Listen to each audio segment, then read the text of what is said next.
Andrew, I thought we had our best practice by far today. You know, the intensity level, the execution, just the conditioning part of it. I thought our guys did a good job. I thought they were really locked in from a focus standpoint, and just did a really, really good job today. We went hard today, and they did a good job both defensively and offensively. The defense was very aggressive and challenging, and I thought our offense did a good job of execution. Thanks, Coach. Hey, Coach, Christian Clark with Nolan.com here. I think in those 19 games we saw what Zion was capable of offensively. What are you just hoping to see from him on the defensive end here moving forward? Well, I think he's making improvements. I mean, obviously for a young player, the defensive end is the greatest adjustment, and I think that he's feeling much more comfortable in what we're asking him to do. He's doing a good job of switching out on perimeter guys. It's still going to be a learning thing for him from a defensive standpoint, but I think he's made great strides in that area already.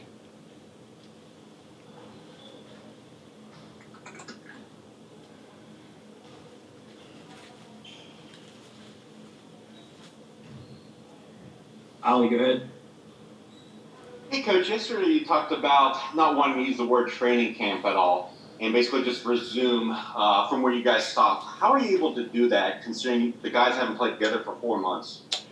Well, I think the message that we've got to deliver as a staff is that, okay, we've had a 4-month hiatus, but we're going to pick up where we left off because we thought we were trending in the right direction there from the standpoint of what we're doing offensively and defensively, as well as just winning games. And so rather than make this a new venture altogether from the standpoint, okay, now,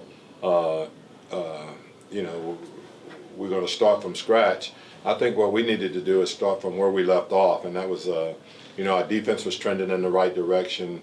Offensively, I thought we were playing really good basketball. I thought Lonzo Ball was probably playing as well as any guard in the league during that stage, and then obviously Zion was feeling much more, you know, he was getting much more acclimated to what we were trying to do and playing at a real high level. I think he and B.I. was learning how to exist out on the floor together. You know, Drew was playing really good basketball, so what we wanted to do is not come back and say, okay, let's start all over.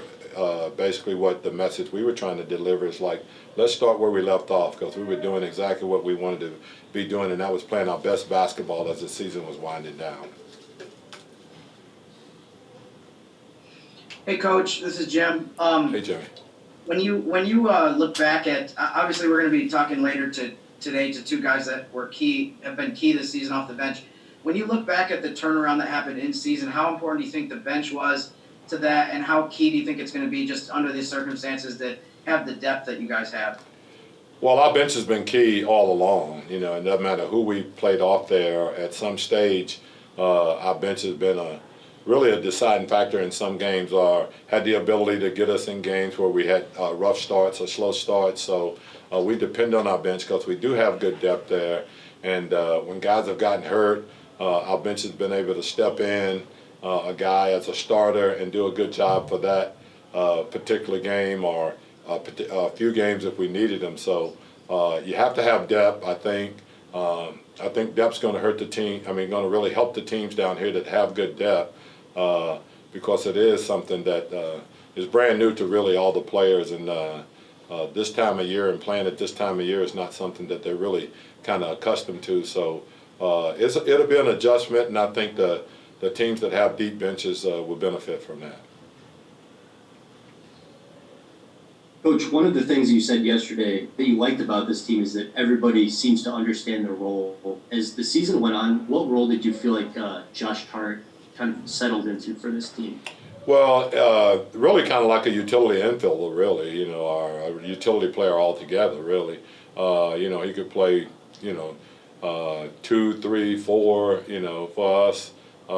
He did a good job of coming in and giving us that energy.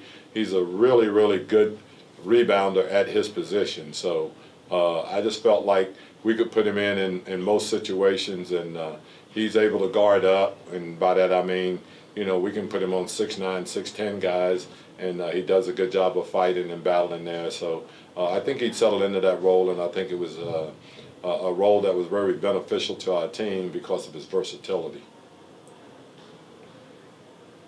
What's up, Coach? This is Will from The Athletic. One of the last times we talked to Drew, he mentioned the difference between regular season basketball and playoff basketball. How would you describe just how much the game changes once you get to the postseason, and how important is it just to get this young team into games that really matter and where the intensity is going to go up?